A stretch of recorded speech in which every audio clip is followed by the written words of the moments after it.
Hello all, this is Dr. T.P. Lakshmi working as an assistant professor in the Department of Computer Science and Engineering in Vignan University. Today we are going to cover the last topic in the Unit 1, that is external data representation and marshalling, and we have a case study also. So these are the topics that we are going to be covered. So first, before moving on to the external data representation, I would like to tell you that what is external data representation. The information which is stored in the running program is represented as the data structure that we know already. So whereas the information in the messages, it will be in the form of sequence of bytes. If it is in the running program, the information will be stored as a data structure. But if it is in the form of the information as a messages, then it will be in the form of the sequence of bytes. Okay, so irrespective of the form of the communication which is used, the data structure must be converted to a sequence of bytes before transmission and must be rebuilt on the arrival. Okay, so the external data representation is an agreed standard. It is a standard for the representation of the data structures as well as the primitive values. Okay, so this is that is what we are going to be covered today. We'll see one by one. So the information, what I told you, that only it is mentioning here. The information, already explained you this one, what is external data representation, how it is storing. So the first one is, if it is storing in the running programs, it is in the form of, it represented in the form of the data structure, whereas the information which will be in the messages, then it will be consist of the sequence of bytes. Okay. So the irrespective of the form of the communication that will be used, the data structure must be converted to a sequence of bytes. Okay, so sequence of bytes before transmission and must be rebuilt on the arrival. But there are some problems in the data representation. The first one is two conversions are necessary. First one is conversion of bytes to data structures and vice versa. Why it is required? In case of using the agreed format at both the ends. Okay, so the first conversion, there are two conversions are required. One conversion is in the form of bytes to data structures and the other conversion will be in the form of data structures to bytes. Okay, why? Because both the end, there is some format they are maintaining, so we need to be convert both the ends. The first end, it should be in the conversion of bytes to data structure. The other end, it should be in the data structure to bytes. So there is two end actually. Okay, so one end here, while starting here the data structure is converted, bytes are converted to data structure, and the other end it is data structure to bytes. Why? Because only this bytes of information only it will be visible to the user. Next, using the sender or the receiver's format, and that should be converted at the other end. Whatever format that a sender is sending, that should be converted the same format at the receiver end. Okay, so that should be maintained. So these are the two problems which is arise in the data representation. Now we'll see the marshalling and the unmarshalling concept in the external data representation. Okay, the first one is marshalling and the second one is unmarshalling. Okay, what do you mean by marshalling?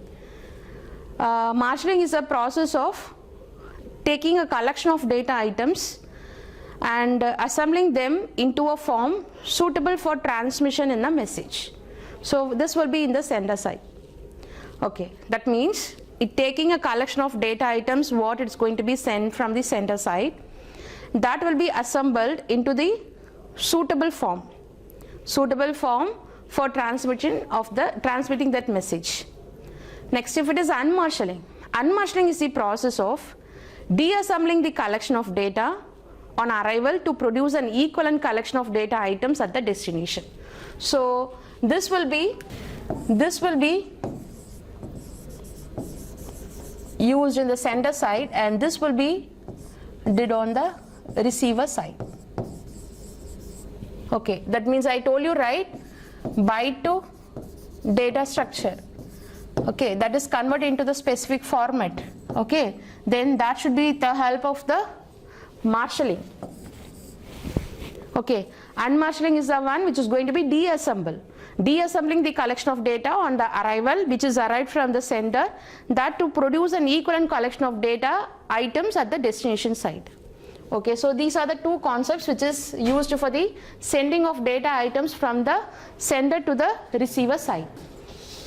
There are three common approaches that is used in the external data representation and the marshalling. The first one is CORBA, Common Object Request Broker Architecture. Second one is Java Object Serialization, and third one is XML, Extensible Markup Language. First we'll see the CORBA. The data representation is concerned with an external representation of the structured and the primitive types that can be passed as an argument and the result of the remote method invocation in the CORBA. And also it can be used by the variety of programming languages. And here the marshalling and the unmarshalling is done by the middleware. It is in the binary format. Okay, next we'll see in the Java object serialization. This is concerned with the flattening and external data representation of any single object or tree of objects that may needs to be transmitted in the message or stored on the disk. Okay, it is also used by the Java. Marshalling and the unmarshalling here also done by the middleware in the form of binary format. Okay, the first one is CORBA, which is also concerned. Here also the data representation is concerned with external data representation for structure and the primitive types of data. Okay, that can be passed along with the arguments and the result of the remote method invocation in the CORBA. And here they use a variety of programming language. There is no restriction to the programming languages. We can use any one of the programming language. And here the marshalling and the unmarshalling is going to be done by the middleware, which is in the form of binary. Okay, and the next one is Java object serialization. So here this is also used for the data representation of the external data representation. It is going to be concerned with the flattening and external data representation of any single object or the tree of objects that may needs to be transmitted in the message or it should be stored, or it's stored on the disk. Okay, this here only one language we can use it. It is used only Java. Here also the marshalling and the unmarshalling, which is done by the middleware in the form of binary. Okay, the next one is XML, Extensible Markup Language. So this is used by any programming language. This is used by any programming language. Here also marshalling and unmarshalling done by the middleware. Here Java is a only programming language which is used, and here also marshalling and the unmarshalling which is done by the middleware, both are in the form of binary. Okay, and the next one that we are going to be see is XML. This XML defines the textual format for representing the structured data. Okay, and it was originally intended for the documents that containing the textual self-describing structured data. Here it allows only the structured data. XML, that is we know that this is a scripting language and it is used to only the structured data, and here also marshalling and the unmarshalling can be done by the middleware, but in the form of the textual. First two are the binary, and here it is textual form. The first two are in the binary form and the last one is in the textual form, and here it used only the structured data, and here CORBA it used structured and the primitive. Okay, structured and primitive. Okay, so that's all about the three approaches that is going to be concerned with the external data representation. The next topic that we are going to be see is common data representation, that is CDR in the CORBA. So this is the topic that we are going to be see now, that is a CORBA's common data representation. Okay, so already explained you what is CORBA and how it is working in the external data representation. It is on the structure as well as the primitive types it should follow, and it uses any type of languages, any type of programming languages, and here the marshalling and the unmarshalling is going to be done by the middleware, which is in the form of binary. Okay, now we'll see the CORBA. External CORBA's common data representation, that is CDR, is external data representation that is defined in the CORBA 2.0. That is defined in the CORBA 2.0. Here we have two types. One is primitive type and another one is constructed type. Primitive types we have 15. It consists of 15 primitive types. Okay, that is first it consists of short data type, long data type, unsigned short, unsigned long, floating point number, double, char, boolean, octal, and any data representation as a basic that is in the form of constructed type. So totally we have a 15 primitive types. In this primitive types, it consists of both big endian and little endian ordering. Little endian orderings.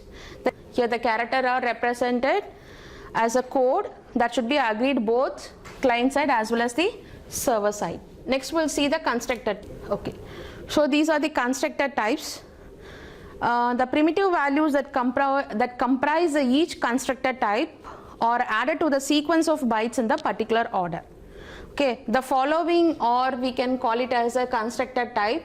The first one is sequence length. The first one is sequence. Okay, and the representation of that one will be in the length, and that is followed by the elements in the order. So the first one is the sequence length, and it is represented as a length. It is in the form of unsigned long. That should be followed by the elements in the ordered. Okay, next one is string. String is also unsigned long, and instead of these elements here we are going to be followed by the characters in order, and can also have some wide characters also. Okay, next one is array. Array elements in the order. There is no length specified because it is fixed.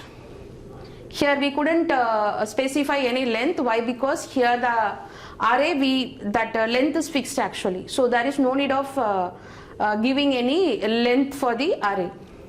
Next one is structure. It is a type of, that is a structure. It is in the order of declaration of the components. Structure, you know, right? What do you mean by structure? It is a collection of dissimilar data types. Okay, so that will be represented in the order declaration of the components. What are the data types that we are going to be combined in the structure? That should be declared as a component order. That should be in the order. Okay, enumerated. Enumerated, that you know, that is used only for the values that is specified in the order declared. Okay, and this is also consists of unsigned long, and the last one is union. Here the union, that is also tag followed by the selected member. Okay, you know the difference between the structure and the union also, right? So these are the comes under the constructed type. Okay, now we'll see before moving on to the example, we'll see the message in the CORBA CDR that contains three fields actually. The first one, the three field of the structure, that will be respective types of string and the unsigned long. Okay, so this is the example that we are going to see now. In that example, that type is structure, so it is represented as struct. Okay, it consists of three elements. The first element is a string, and the second element is also string, and the third element is unsigned long. That we are going to see one example in the CDR, CORBA CDR. Okay, so it consists only three elements. It is in the type as structure, and the first element is a string data type, and the second one is also string, and the third one is unsigned long. This example, so it is a structured data type. Okay, so the keyword of the structure is struct with the value. This is a structure name. This is the first one is what? String. String means any name.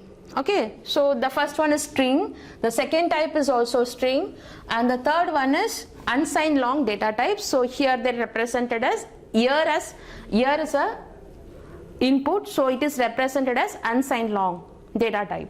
Okay, now I already told you that the array, already the size of the array is fixed, so we no need to give any array size here. So here the array size is only 4 bytes. The size of the array is 4 bytes only, so only 4 characters that we can store.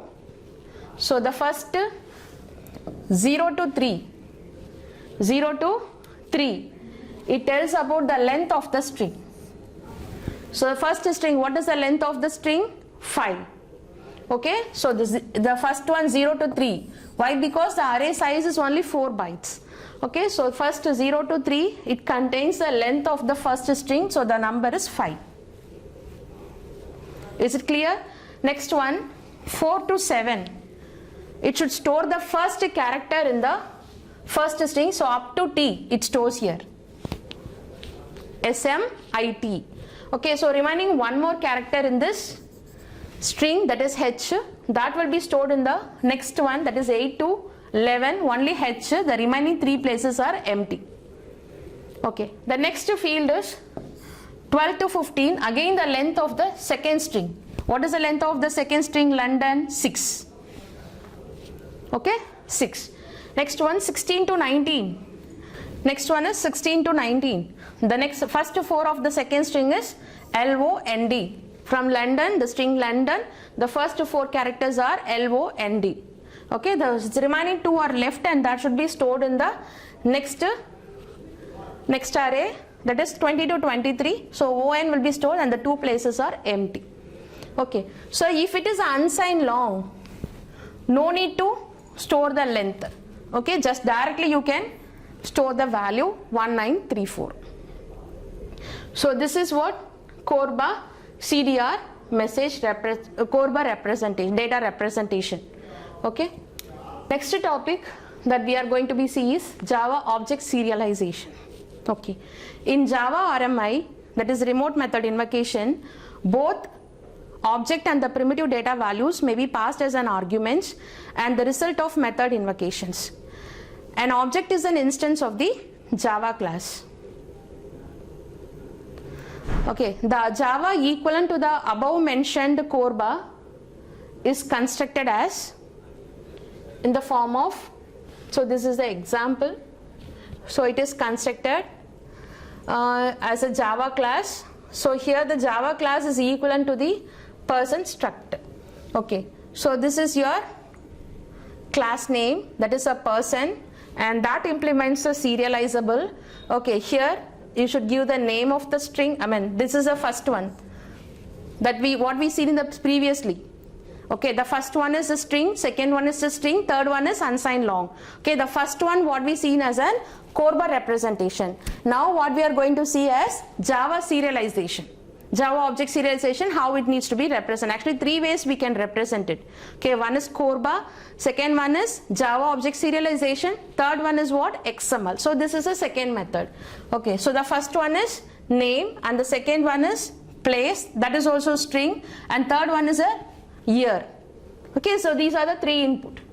Okay, then that has to be, then that is called in this function, method. First one is name, place and the year, and then we need to be, it is reading that 3 inputs, and that will be accessing with help of the instance variables. So this is the Java object serialization method. See here, the first one is, it is in the represent the form of the class name and the version number. The second one will be represent in the type and the instance name, type and the name of the instance variables. Okay, so this, if an instance variables that belongs to the new class, then the new class information must be written out recursively. Okay, for example, if this instance class, if it is belongs to any other new class, then that should be replaced, represented. So first one they are mentioning the name. So here the person is having only 3 values. Here the class name is person and it contains only 3 instances. So first one is year and the second one is name and the next one is place. Okay, so it is represent, the first one is name, year, and the second one is name of the person and the next one is place. Okay, then third field will contain the values of the instance variable. See here, the values of the first one is 1934. So it should not. So previously here it came, but in the next field it starts from the first field itself. Okay, and the next one is name of the person. So in that name of the person, the length also should mention first. So 5 Smith and 6 London. Okay, see that H0 and the H1 which holds the null values. H0 and the H1 which holds the null values. The remote object references. The remote object references are used when the client invokes an object that is located on the remote server. What is remote object reference? The remote object reference are used, okay, when a client invokes an object that is located on a remote server.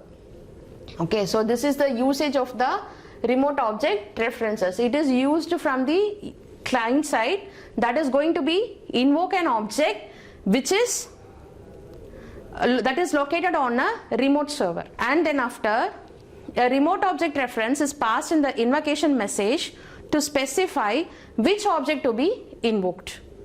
The first thing is the client side, it invokes the objects which is on the remote server, which is located on the remote server. The second one, the remote object reference is passed in the invocation message, okay, to specify which object is to be invoked.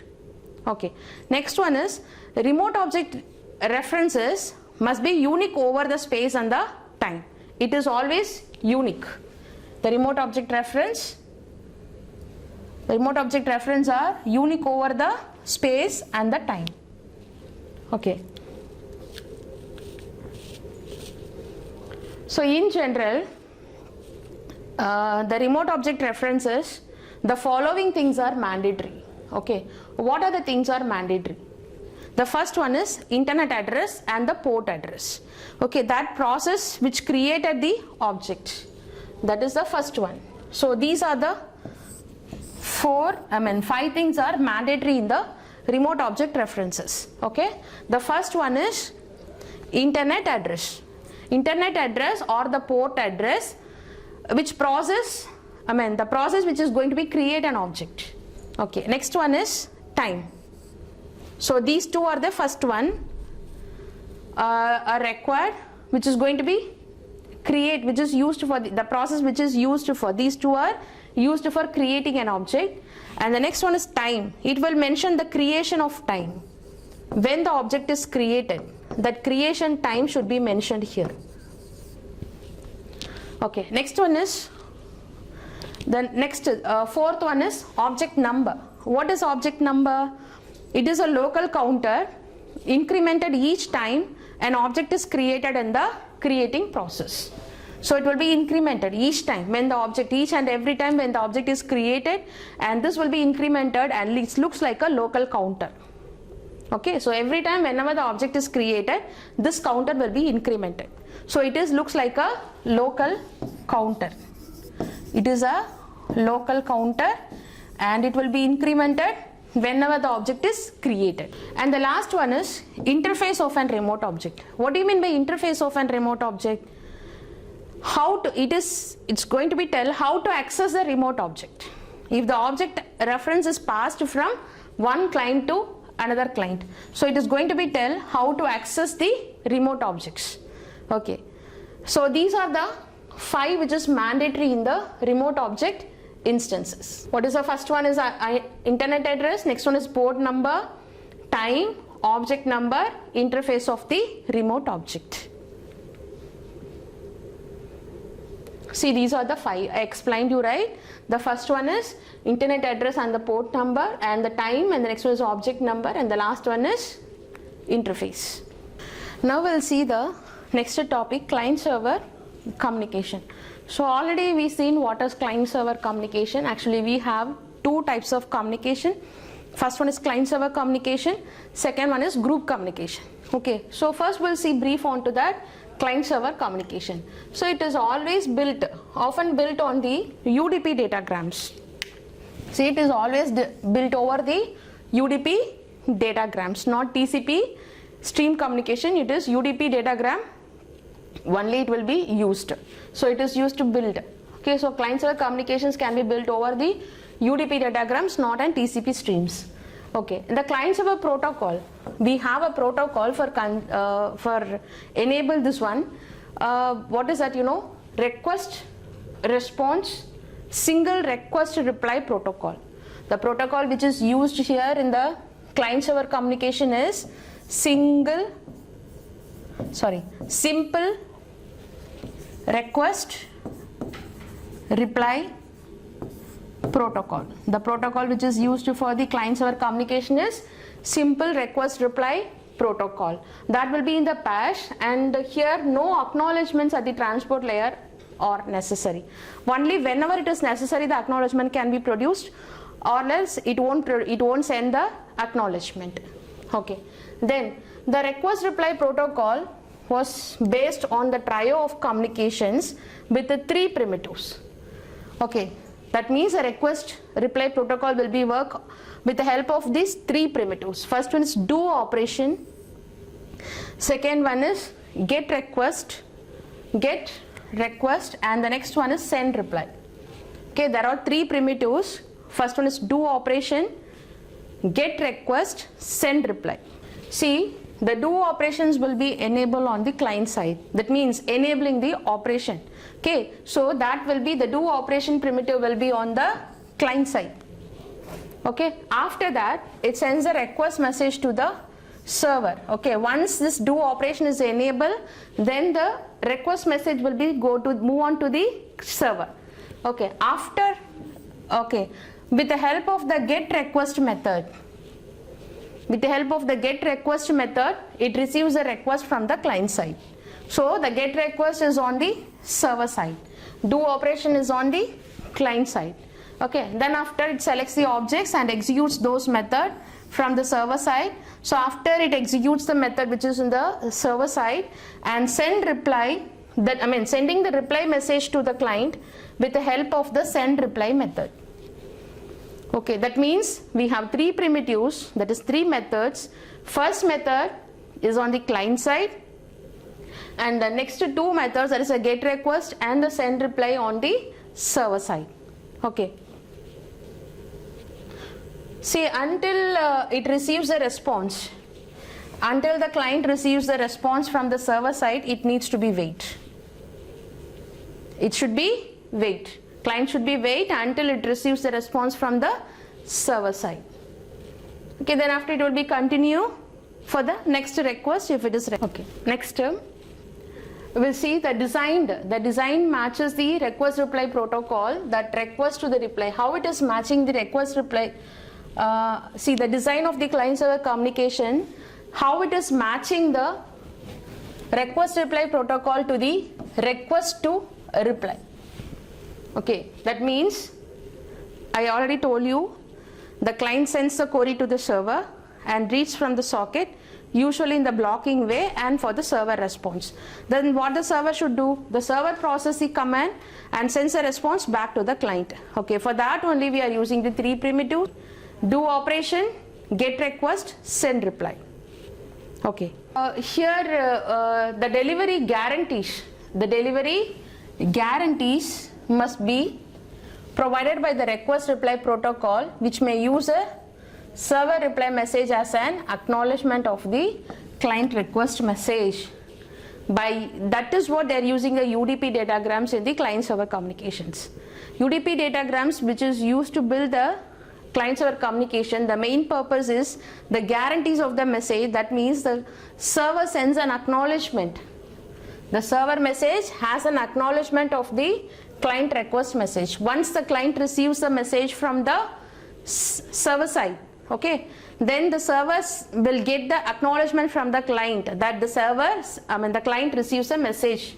Okay, this is the client and this is the server. Okay, first do operation enable and it sends a request. Okay, by using the get request method, it get the request and execute it and send the response by using the send response method.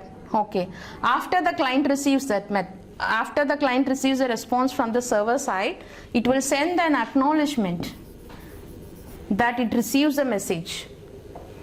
Simple example I'll tell you. While you are sending the message through messenger, Okay, after you sent the message to the person, that is a receiver side, you get an acknowledgement. Previously, not now, you get an acknowledgement that the message sent. If the message is not received by the client, okay, then you won't, then you will get a message failed. Okay, but this won't be occur here. Okay, even the message fails to reach the client. Okay, the server couldn't know. Okay, so that's what the acknowledgement is required. So in that messenger we can know whether the message sent to the person receiver side or not, but here the server couldn't know. For that the client is sending the acknowledgement to the server. So this one only I explained. The first one is do operation method. So the do operation method, it is on the client side or the server side? It is from the client side. So in that method we have a remote object references and a method ID. Along with that the bytes also will be sent along with the do operation. So in the do operation method these three are sent to the server side to enable the request. Okay, that is, it is sending the request message to the server, right? The client is sending. So this will be, these are all the things which should be attached in the do operation method. Okay, that is for that sends a request message to the remote object and returns the reply. That is what it uses, the object references. Okay, what is the use of object references? The client should know for which request it receives the response. Okay, for that the object references are required. So each and every object request that is sending to the server, we have an object reference ID, unique ID for each request. Okay, so that will be attached. Then only the client should know for which request that it gets the response from the server side. Okay, and the method which is used here, that is method ID, that is need to be invoked, and the arguments of that method also, which is sent along with the do operation. Next one is, next method is what? Get request. So with that it acquires a client request through the server port. Okay, why? Because the server port is mentioned in that client message itself. Okay, which server it is requesting the message. So that server port number should be mentioned on the client side itself. That UDP client sender, that example I explained you. Okay, so that server port number, so that with respect to that port number only the server is receiving the client request. Okay, the next one is send reply. So what the send reply contains now? The bytes of information. So here this one, here the arguments, right? Then that reply should be here first, and along with that client host number should be there, and the client port number. These things are attached with the reply message. Okay, and that will be sent to the reply to the client as at its internet address as well as the local port number of the client. Any local port, whatever it is attaching from the, so it is sent to that respective client port along with the port number. Okay, next one, we'll see this. First one is message type. Okay, if it is 0, then it is a request. The message type, the number, if you have a 0, then you can say that it is nothing but the request message, get request method. Okay, if it is 1 means it is the server is replying. Okay, so that means in the server side the message type, the number is 0 means it is getting the request from the client. If the number is 1 means it is sending the reply to the client. Okay, and next one is request ID. That is also should be transmitted. The information which is transmitted in the request message or a reply message. So the first, this one will be sent along with the request message, and this is also sent along with the request message, and object references, this is also sent along with the request message, method ID, yes, and arguments, all are, most of the, see, first one and this one, this one, this one. So these three, I already told you these three are request, these two are response, and here also it may be differ. Okay, 0 means request and 1 means reply.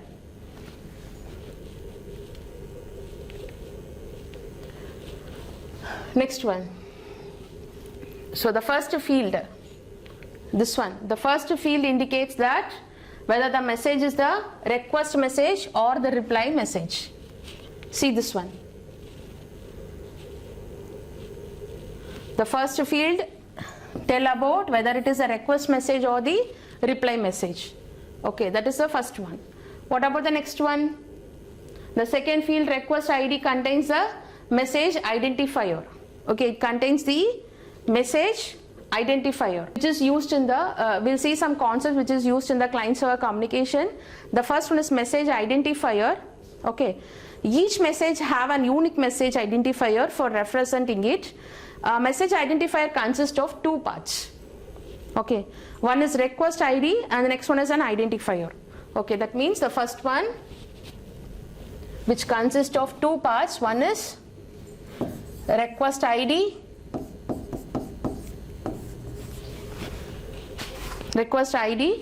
and the next one is identifier. Okay, first one is request ID. It increasing the sequence of integers assigned by the sending process, and this makes a unique message unique to the sender. This makes the message unique to the sender. Next one is identifier. This will be for the sender process, and this makes the message unique in the distributed system. Next one is failure model of the request reply protocol. Here there are the common failures in the request reply protocol. First one is omission failure. Okay, first one is omission failure. Next one is, what is the next one? Process failure. Okay, so it may be in the process failure or it may be in the omission failure that I explained and briefly about the previous section. Previous session I explained briefly about these two failures. Omission failures means it will be dropped somewhere in between the sender and the receiver. The message is dropped in between, middle of that person. Process failure means there will be a communication failure.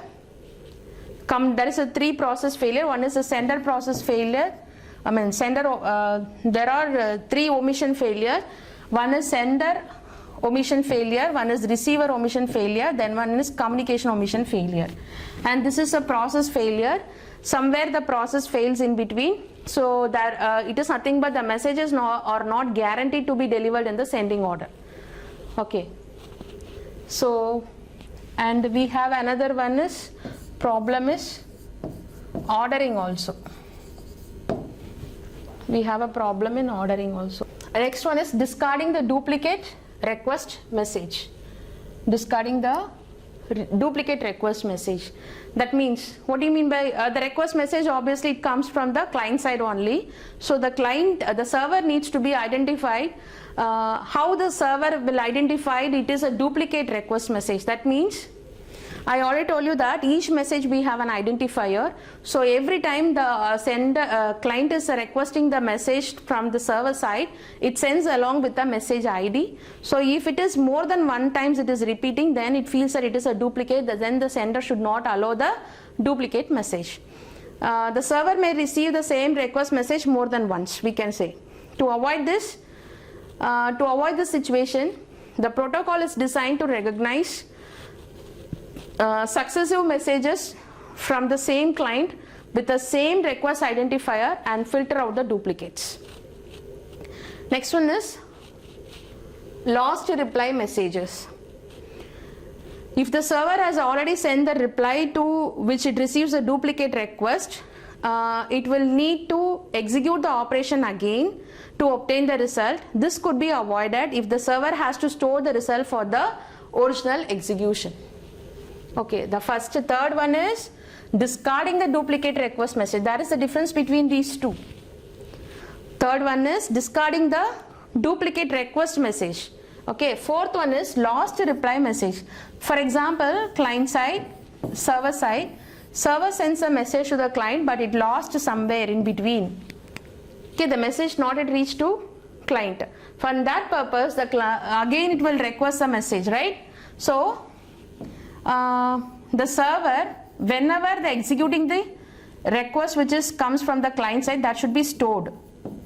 Okay, no need to execute again and again. Okay, so whatever it is executing from the server side, that should be stored here, and if the message is lost, then it needs to be resent again. If the acknowledgement is not received from the client side, the server needs to resend the message which is stored in the server.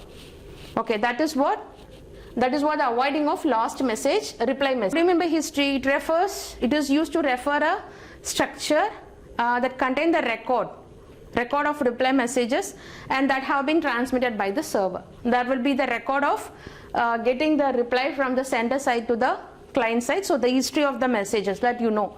Okay, so whatever message the client getting from the respective server, okay, that message is having it is recorded in the history. Okay, each entry in the history has, what are the things which will be contains in the history? First one is request identifier. The history contains, the first one is request identifier. That means the client is sending the request identifier, right? So that will be stored in the history. Okay, then the second one will be the message.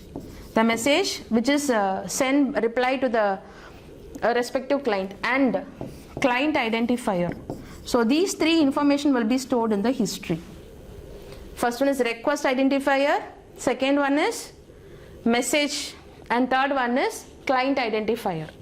Okay, so if the message lost means the server will search the respective client identifier with the respective client, and so one client it may request more than 5 message. Okay, each message we have an identifier, right? First the server will search the client identifier, respective client identifier. Then after it will search the message identifier, which message is lost with a particular respective client. That message identifier will be searched, and that message, with the help of that client identifier and the message identifier, will take the respective message from the history. Okay, so this is what history. So the main goal of the history is to allow the server to retransmit the reply messages when client process requests them. Not even for the client lost the message. Okay, again the client needs the same message. Okay, they can take from the history. Okay, so the main issue faced by the history is the size. Why? Because if you are storing more number of history, the messages or whatever message the server is sending, if that is stored in the history, means the size we couldn't get. The memory size will be full. So as more the communication takes place, more messages needs to be saved in the history, so which incurs more cost also.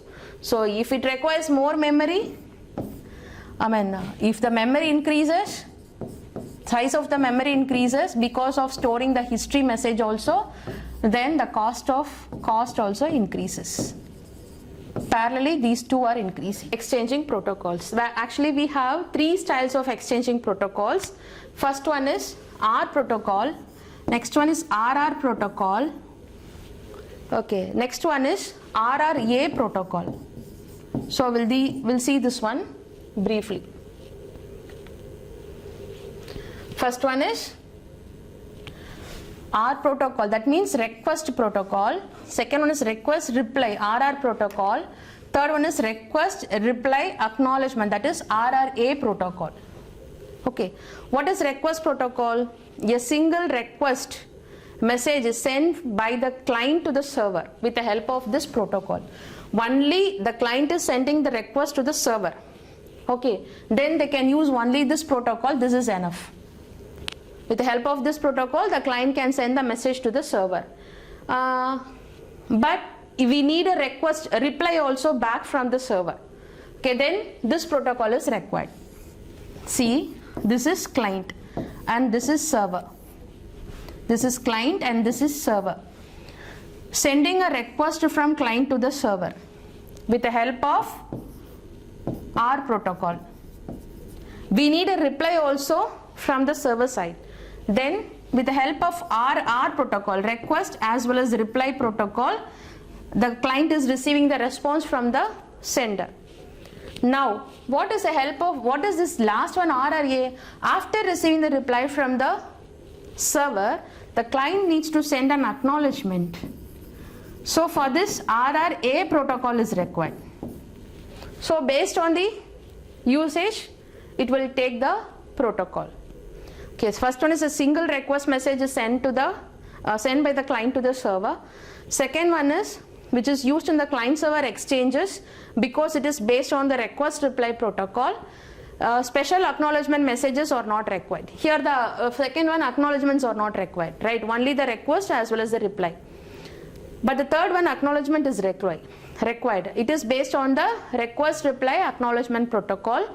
The acknowledged reply message contains the requested from the reply message being acknowledged. This will enable the server to discard the entries from its history. Okay, so with the help of this acknowledgement, okay, so once it receives acknowledgement from the client side, okay, no need to save that information in the history. But in the second one, compulsory it should store in the history. Whatever reply which is coming from the server to the client, that will be stored in the history. But the third one, once it receives acknowledgement, no need to save it. Why? Because already the client receives the information, so no need to store. Okay, that we can, that we can discard it. Acknowledgement, with the help of this one, will discard the entries from its history. The arrival of the requested and acknowledgement message will be interpreted as acknowledging the receipt of all reply messages with lower request IDs. See here, the first one, R protocol is only used in the client side. Why? Because only request. Okay, then the RR is, first one is client side and the reply should be from the server side. RRA, first one is client, next one is server, again the acknowledgement is client. Acknowledgement, reply. So these are the RPC exchange protocols. These are the three RPC exchange protocols. We'll see some examples of request reply protocol, that is an HTTP. HTTP is an example for the request reply protocol, which is used for the web clients and the web server. Exchange of informations between the web client and the web server. Previously what we seen, that the same thing, the client server communication example that we are seeing, that is HTTP. HTTP is nothing but it's going to be exchange the information between the web client and the web server. Okay.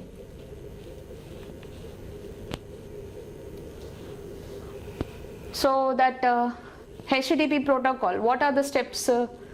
The same thing. First one is the connection should be established. The connection should be established between the client and the server with the default server port and at the port specified in the URL. Okay, with the default port number, the connection should be established between the server and the client. This is the first step. Then the client send the request. This is the step 2.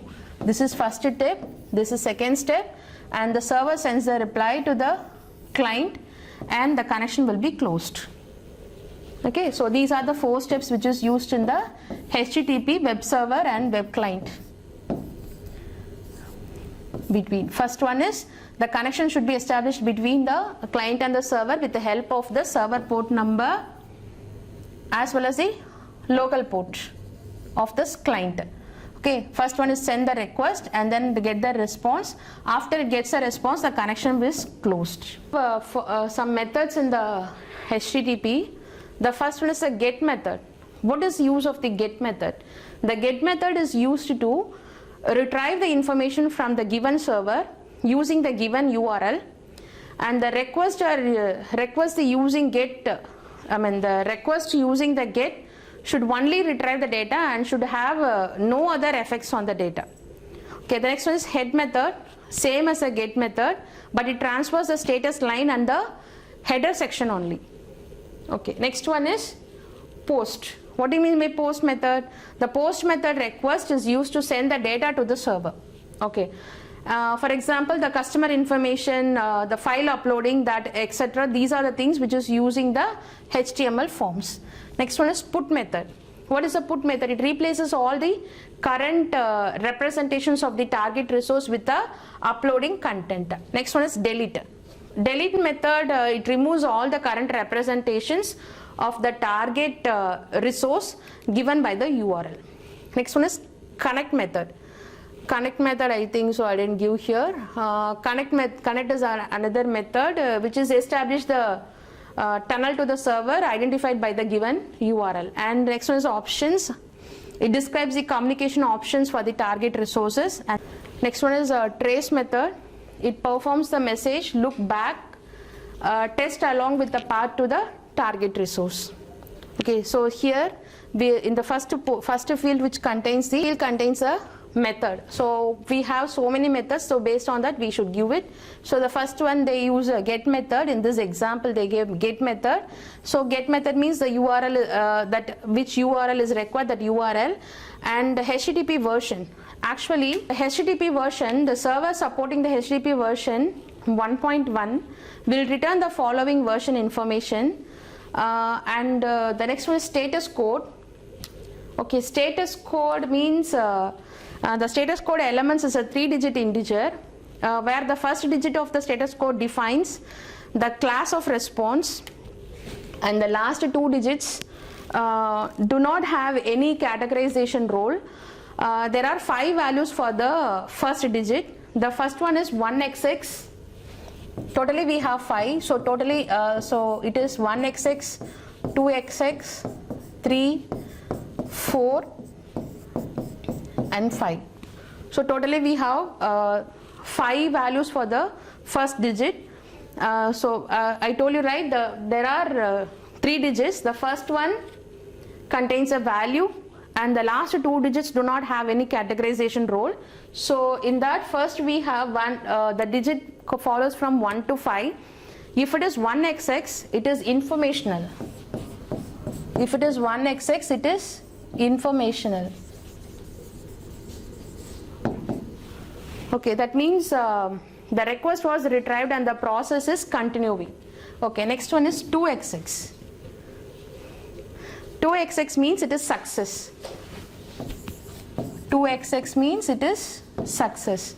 Success means it means that the action was successfully received, understood, and it was accepted. Next one is 3xx. That means redirection. Redirection. Okay, redirection, it means that further action must be taken in order to complete the request. And the next one is 4xx means it is client error.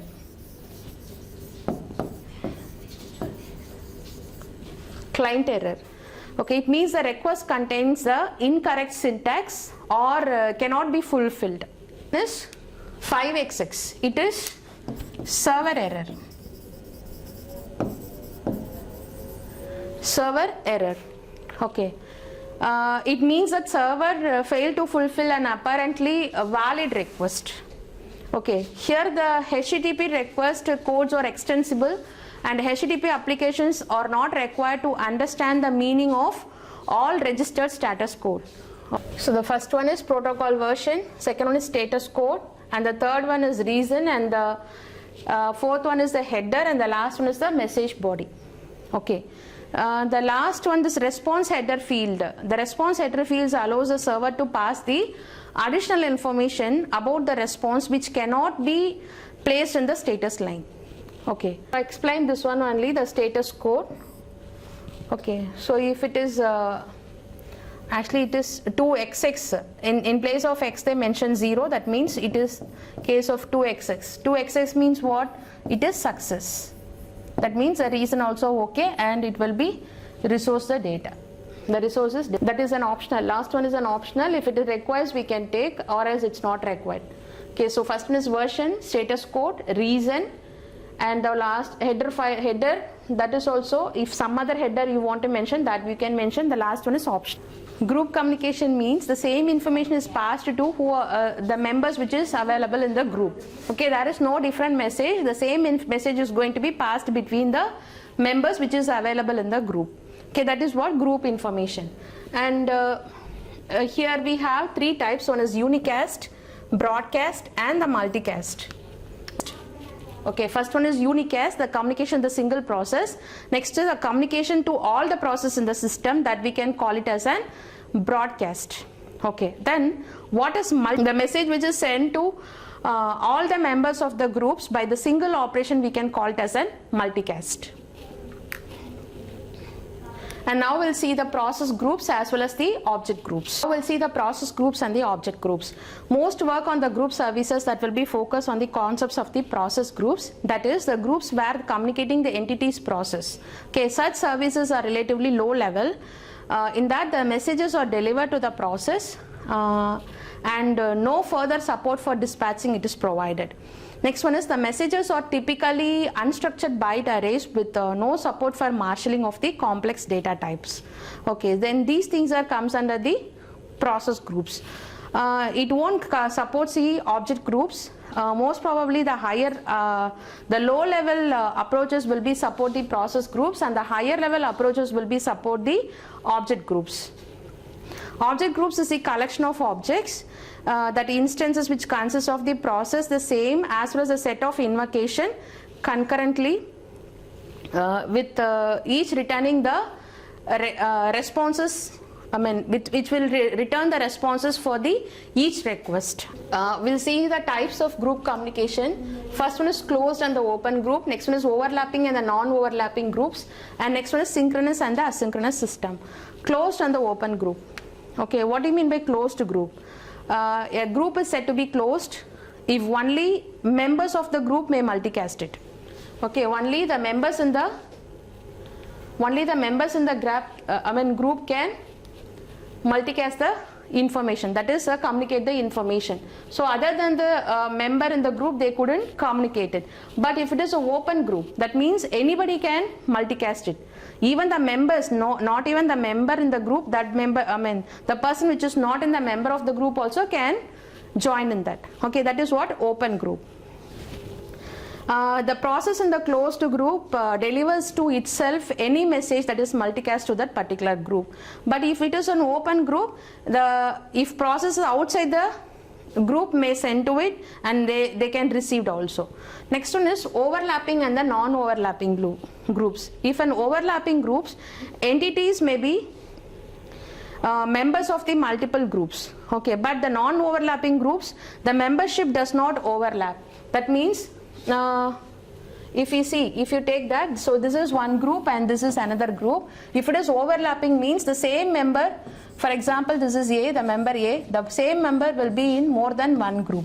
Okay, if it is non-overlapping, means the only one member, the member can be in only one group, not in more than one group. Okay, next one is synchronous and asynchronous systems. So this one already we seen what is synchronous and what is asynchronous. That is, synchronous means it will be use a block send. The synchronous message always it uses the timing bounds. Okay, but the asynchronous system there is no timing bounds at all. So the next one is reliability and the ordering in the multicast communication. First one is reliability. So in the group communication, all members of the group must be receive the copies of the message without any delay, and also the delivery guarantee should be there. Delivery guarantee should be there. So that means reliability means what? Without any without any interruption, the message should be delivered to all members in that group. Okay, and integrity. Integrity also same, that is the message should not, this one I already explained. What do you mean by integrity? The message, integrity. What do you mean by integrity? The message, what do you mean by integrity? The message received is the same as the one sent. Okay, and no messages are delivered twice. That is what integrity. Okay, that means the message sender, receiver. Sending the message should reach the receiver within one time.